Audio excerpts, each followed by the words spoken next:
by way of background, a touring group or a group of people who dress up as women, men who dress up as women, and this seems to be a trend around the world,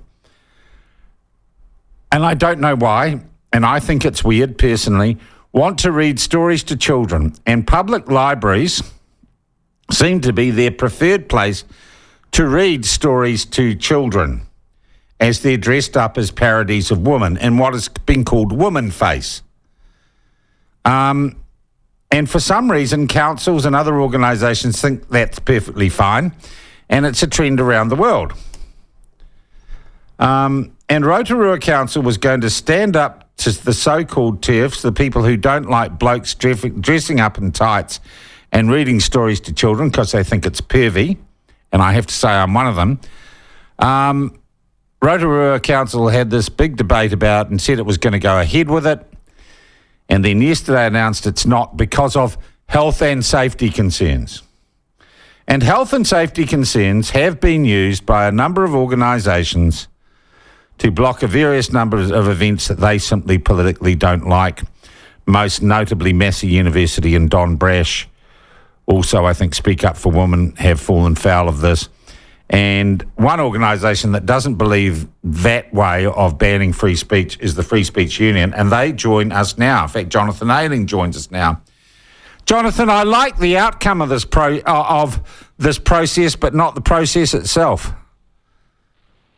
Yeah, look, Sean, frankly, there are few things I would prefer less than spending my time this morning talking about this issue. I'm kind of a bit pissed off at this on a number of levels, and I hope your listeners are willing to kind of hear where I'm coming from on this. That's why I got you on.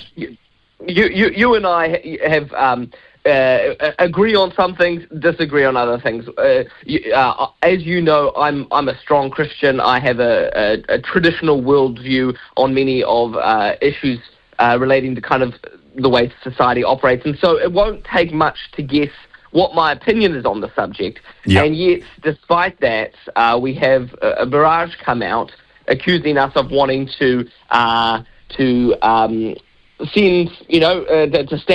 with the drag queens and defend the drag queens themselves. Look, I say this every time we go into an issue. We don't defend TERFs, we defend TERFs' right to speak. We don't defend Palestinian protesters, we defend Palestinian protesters' right to speak. We don't defend Jewish protesters, we defend Jewish protesters' right to speak. We don't defend drag queens, we defend drag queens' right to speak. And as you know, we've had Graham Linehan in the country over the past 2 weeks. Both Lower Hutt City Council and Christchurch City Council threatened to cancel our access to the public venue that we were using there. Hutt City Council pulled their head in. We applaud them for that. That was absolutely and that right went ahead fine. I went out to that one. That's right. And Christchurch City Council didn't, and we still had a fantastic event there. Yeah. The question I have is, do we want local authorities to be able to pick and choose who has access to public venues or not? If local authorities are representative of the public through a democratic process, why can't they? Well, because there's obviously a portion of the society that want to hear these views. So, because it's a dangerous path to go on very quickly, because what happens when you want to express an opinion that is a legitimate opinion. Yeah, but there's a difference between expressing freedom of speech and being a pervert, Jonathan. Sorry, are we talking about the parents at Bethlehem College who are abusing their children by teaching a traditional worldview? I mean, this is obviously, Sean. There are really strongly held opinions on different sides here, and for me, but personally, reading blokes dressed as Sheilas, reading stories to parents has got nothing to kids has got nothing to do with freedom of speech. It's a perversion. Tell that to the parents who are taking their children to this. Yeah, but their parents have been, indoctrinated into the world of woke, haven't they? They're all probably hoping their little darlings will transition. So they've been indoctrinated, so they need a strong white saviour to come in and deliver them from their delusion. These are the very... Look, Jonathan, I'm just talking practical New Zealanders and what they see. And look, I don't like the fact they used health and safety to shut this down. They just sort of said, we're not having that in the public library. Fair enough. If there is content, let me be really clear on this, Sean. If there is content in here that is already illegal, and some people are alleging that there is, in that case, use the laws that currently exist. There's one of two things that has either happened here. And we're not sure which it is. That's why we're in contact with the council. That's why we're contacting police in Rotorua. We're trying to figure it out. Either there have been legitimate threats of violence to shut down this event. And that is not acceptable. Go out and advocate for your cause. In this regard, personally, I probably agree with a number of the claims. But you don't threaten violence. Or there hasn't been any threats of violence. This was just going to be a counter-protest, and that needs to be protected. Yeah, which is exactly what they did to shut down Graham and Christchurch. Well, they said we got 15 complaints, didn't we? And then suddenly they changed the policy here. And in that case, we need to go hard after this council and say you do not come up with contrived health and safety complaints that allow you to shut down an event simply because you don't like the publicity. I kind of see where you're coming from, Jonathan. It's just... And I suppose it's that old saying. I might, disagree with you completely, but but I still support your right to say what I disagree with. Is the issue here? We can't spend 2 weeks decrying cancel culture and the thugs veto, and then the next day say, "Oh, but it was the goodies this time." That's not how it works.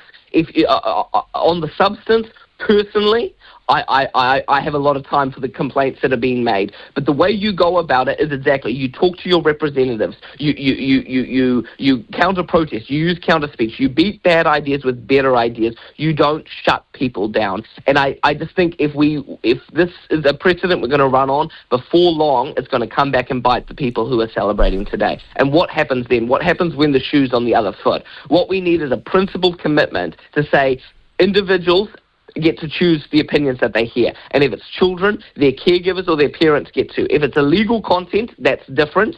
And if you think this is illegal, make that case. Don't just go around and decry it. If this is illegal, it shouldn't be difficult to demonstrate that, and then you can get it treated. Yeah, but councils also have to reflect the morality of their communities.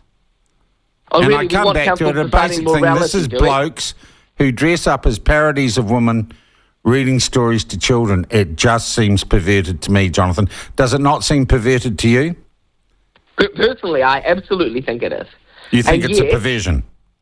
I am willing to accept. I certainly think it is, and I think a lot of other Kiwis do as well. But I would also say, Sean, there is a portion of Kiwis who think Bethlehem College in Tauranga teaching that marriage is between a man and a woman, and teaching a traditional worldview in that regard. There is a portion of Kiwis who think that is child abuse as well, that they are indoctrinating children. Well, and then I guess we'd look at Gloria Vale and say the same thing, wouldn't we?